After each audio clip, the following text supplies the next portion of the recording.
Hello and welcome. I'm Otis Landerholm. I'm the founding attorney here at Landerholm Immigration, A.P.C, where we fight for your American dream.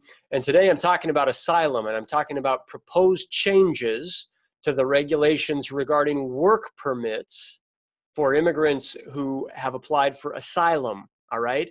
And I've got bad news, and that's all there is to it.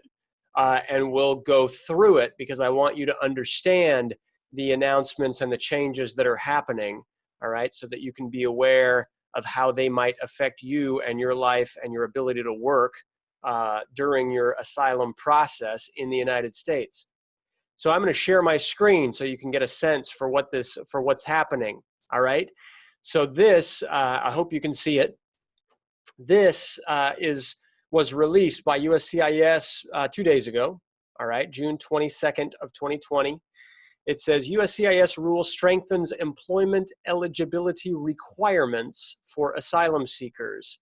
A fancy way of saying they're making it more difficult to get employment authorization for asylum seekers, all right?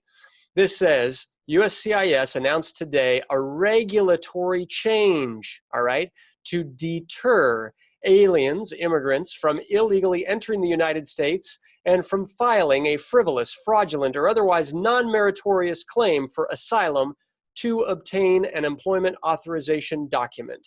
This rule does not alter asylum eligibility in any way, and it will be effective on August 25th. Okay, well, the August 25th date, don't worry about that. This rule stems from excuse me, I say don't worry about that because I think it's going to go into effect even before then. My understanding is that this rule will go into effect on June 26th, all right, which comes down here, all right? This rule stems from April 29th of 2019, Presidential Memorandum on Additional Measures to Enhance Border Security and Restore the Integrity of Our Immigration System. I'm going to go over that rule with you in just a minute, all right, which emphasizes that the policy, blah, blah, blah, is to humanitarian. All right, let's look at it. That policy is here, all right? So that presidential memorandum came out on June 29th of 2019, last year, and it's by President Trump, and he's saying that the power invested in me by the Constitution, blah, blah, blah, blah, blah. The purpose is, you know, our asylum and immigration systems are in a state of crisis, and I declared a national emergency about it, and in March, more than 100,000 inadmissible aliens were encountered seeking entry into the United States, et cetera, the caravans, all of that, right? Scroll down, and here's this provision that I wanted to talk about.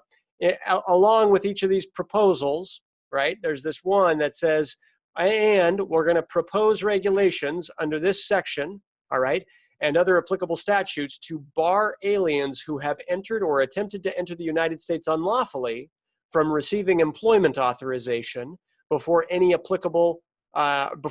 application for relief or protection from removal has been granted, and to ensure immediate revocation of employment authorization for aliens who are denied asylum or become subject to a final order of removal.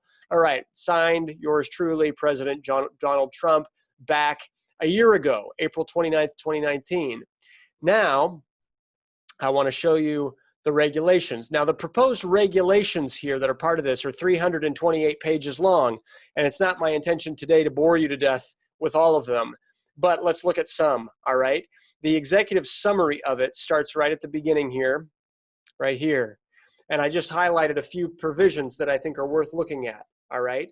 So on November 14th, 2019, there's this new rule, all right? DHS proposed amendments in order to, quote, reduce incentives for aliens to file frivolous, fraudulent, or otherwise non-meritorious asylum applications to obtain employment authorization, all right? DHS proposed further changes to prevent asylum applicants with certain crimes from obtaining work permits. And, oops, my PDF document is like redacting it every time I go over things that wouldn't allow me to highlight this because I think it's a government document or something.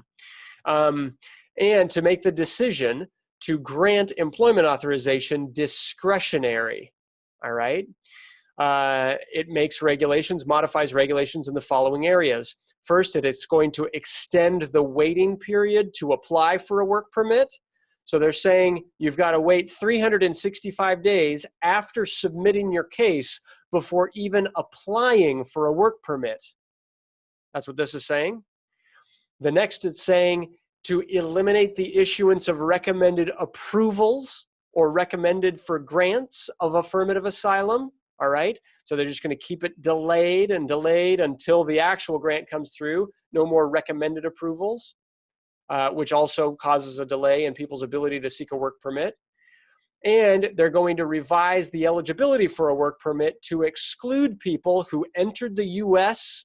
at a place other than a lawful port of entry, which is a huge number of asylum seekers, and to exclude, and it does say absent good cause, DHS proposed to exclude aliens who, absent good cause, entered or attempted to enter the United States at a place or time other than lawfully through a U.S. port of entry. Let me get rid of this redaction. It's just not very, not very helpful. Okay, got it. So absent good cause, maybe that looks better. Absent good cause, entered or attempted to enter the United States at a place or time other than lawfully through a U.S. port of entry from eligibility for work authorization. Well, hey, that's the vast majority of people seeking asylum. You know, they come, they turn themselves into the border saying, hey, please help me. I'm afraid for my life to go back to my country. All right.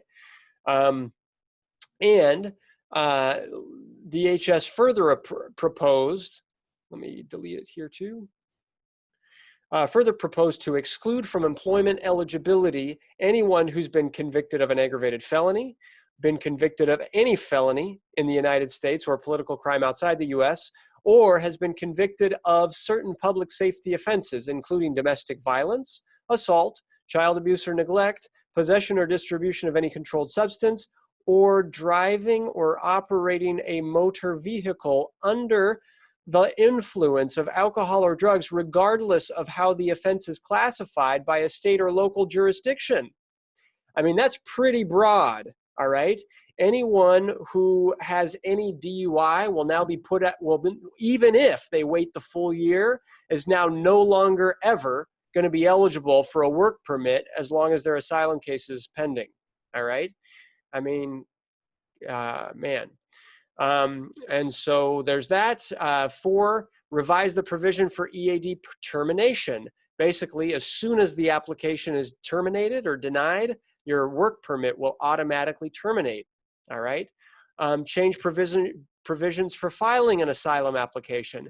Basically, they don't want to make the government return an application within 30 days if they want to give the government all the time that they want to return or reject or exclude an application if they deem it to be incomplete. All right, and they're proposing an amendment requesting an extension.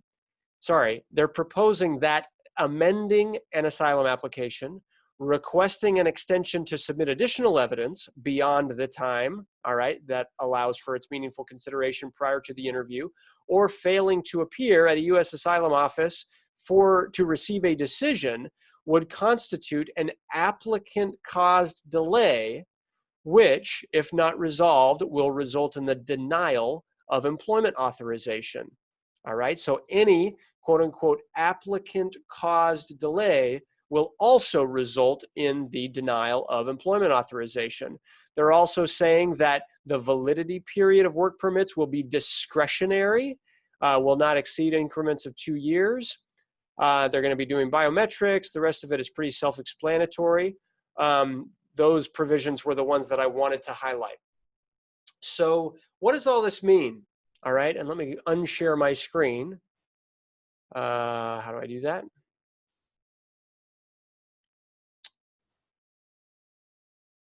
Great. Oh, here. Yeah. Come on. My webcam is right in front of that. Okay. Stop share. There we go. All right, got it. All right, so what does all this mean, people? If you're applying for asylum, what it means is you've got to be prepared to potentially wait it out before being eligible to work, especially if you entered at a non-lawful port of entry or if you have any criminal conviction. All right? That's potentially what it means. That's kind of worst case scenario. So if that's you, be aware. All right? These regulations are going to go into effect. Theoretically, they're going to go into effect in 2 days on June 26th. And if it goes into effect, and if it's not legally challenged, which it probably will be challenged, hopefully, but it will affect your ability to lawfully work in the United States while you're seeking asylum, even though the government is delaying and delaying and delaying the adjudication of your asylum case. And so it's going to be a rude, even worse process than it already is. Asylum is already a super difficult, super challenging, and quite frankly, risky, nasty process. And so if you're going to go through it, you're going to want to understand that now, more than ever, you might be stuck without having the ability to work legally throughout the entire part of your process, all right? And so with exceptions that if you entered with a visa, great, you might be able to apply for a work permit after 1 year, okay? After 1 year after applying, if you did nothing to cause a delay to your case, which means you filed it flawlessly right from the beginning. Serious changes, and these will affect the lives of thousands of immigrants in the United States that are trying to seek protection in the form of asylum. And in my opinion, it's a horrific mistake. People that are seeking asylum, they need to be able to work, right? To like live, all right? And so that's all I got for today. Thank you. If you have questions about this, if you're seeking asylum and you have questions about your asylum case, if you are nervous about this, if you want some help going through the asylum process now more than ever, pick up the phone, give us a call. Let's see what we can do to help you. All right. Thank you so much. Bye-bye.